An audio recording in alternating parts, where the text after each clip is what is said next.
Luego tenemos las corrientes de interpretación del conocimiento histórico, pues son las formas en cómo se ha desarrollado la historia, cómo se ha pretendido estudiar, ¿no? El idealismo, sus representantes, pues a Platón, a Descartes, a Hegel, a Kant, y que básicamente, acuérdense, el idealismo va junto con la razón.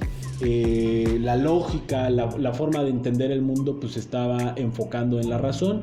Hay que acordarnos que previo a este periodo de forma de interpretar el mundo a través de la historia estaba la Edad Media, que pues es la etapa del oscurantismo, ¿no? Dios, así, todo Dios. ¿Quién lo hizo? Dios. Y pues bueno, ya llegan estos compas, ¿no? Llega Kant, llega Platón. Bueno, Platón no llega, ¿no? La realidad es que Platón no olviden a Platón ahí. Pero bueno, entra en esa lógica. Llega Descartes y dice, ¿qué creen? Primero pienso y luego existo. Nada más que, pues bueno, se vio un poco frío y luego se acordó de Dios. Pero bueno, básicamente, pues la razón, el alma por encima de la existencia corpórea. Hay una forma de pensar el alma sobre el cuerpo, pero pues es un alma racional.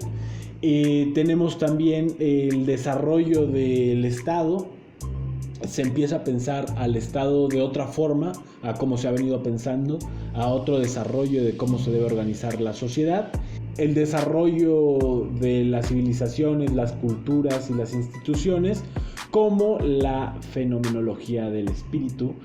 Esto desde una versión kantiana. El siguiente periodo ya es el positivismo, que imagínense, ¿no? Parece como un desarrollo lineal, pero pues así no es la historia, pero sirve para interpretarse. El positivismo con Augusto Comte, que es el punto clave de esta forma de interpretar, de esta corriente histórica.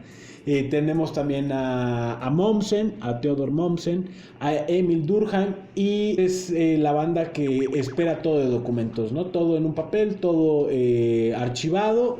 Si no hay papel, si no hay archivos, si no hay nada que verdaderamente diga que eso pasó con un papel de Estado, no pasó, no existe y nada más. No hay otra forma de regresar esa línea. Esa era la intención, enriquecer la historia con datos exactos, pues investigar detalladamente los hechos, ahora sí que echarse el trabajo de archivo y pues descubrir las leyes del desarrollo social, ¿no? Esto es bien importante porque pues pareciera ser que las leyes naturales tenían que ver con las humanas y sin embargo, pues bueno, se quedaban muy, muy cortas. Acuérdense también eso del positivismo. Trataban de medir a los humanos, a la forma de cómo se relacionan las y los humanos con las leyes de la naturaleza y sin embargo no marchaban, no encajaban, no se podía, no, eso no pasa. Luego tenemos el materialismo histórico con el buen Carlitos Marx y con Friedrich Engels. Estaban pensando que el factor económico era determinante en el desarrollo de la historia, en la lucha de clases, que siempre hay una relación opresor y oprimido y que están en constante pugna. Eso lo podemos ver en la realidad, ¿no? Sí, la clase dominante, que serían los empresarios, y la clase trabajadora, como los y las trabajadoras, pues chocando todo el tiempo por intereses, ¿no? Los empresarios quieren seguir acumulando y los trabajadores pues quieren sobrevivir, ¿no? Y hay un choque de intereses y ese es el desarrollo de la historia. Eso puede ser en la época feudal o en sociedades esclavistas, por ejemplo. Luego viene el estructuralismo con Levi-Strauss. Lo que pretende asegurar es que existen leyes generales que pueden interpretar a la historia y por lo tanto a la sociedad. Pues que hay una estructura en la sociedad que no quiere decir que sea inamovible, pero que sí es bastante difícil cambiar.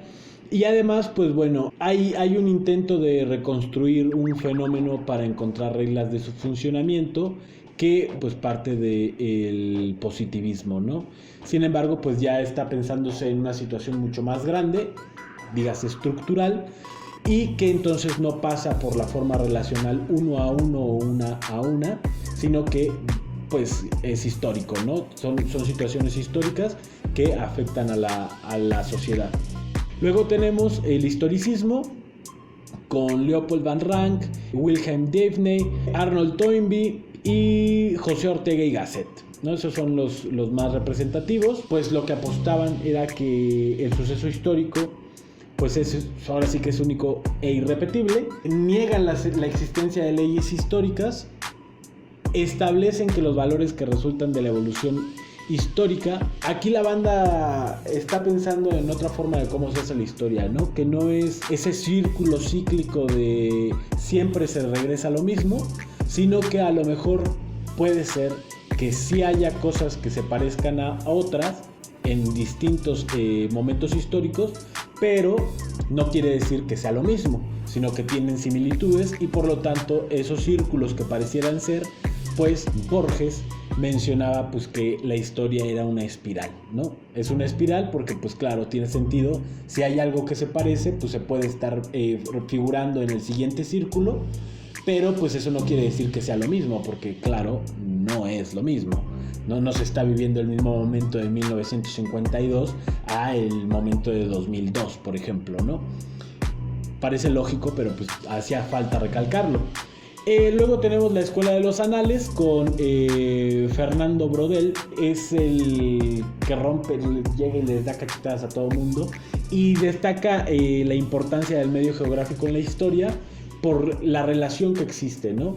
Y además pues está dejando claro que hay una importancia de la estructura social en el quehacer de la historia, o sea, la historia en desarrollo, y la otra en cómo se estudia la historia, ¿no? Y entonces, entran distintas formas de ver la historia, o de estudiar la historia, valga, como la numismática, por ejemplo, ¿no? Cómo caramba se ha ido desarrollando la historia de las monedas, o cómo se ha dado la historia, por ejemplo, de los excusados, de qué manera se ha ido al baño en la historia, la economía en otro tipo de factores, por ejemplo. Y hay que acordarnos pues que la historia antes se hacía pues la clásica, ¿no? La historia de la política, ¿no? De los reyes, de los presidentes, bueno, de los gobernantes, vamos a ponerle, de las guerras, de la economía.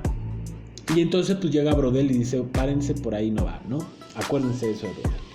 Ya saben, yo soy el Güero Carl y les mando un tremendo beso.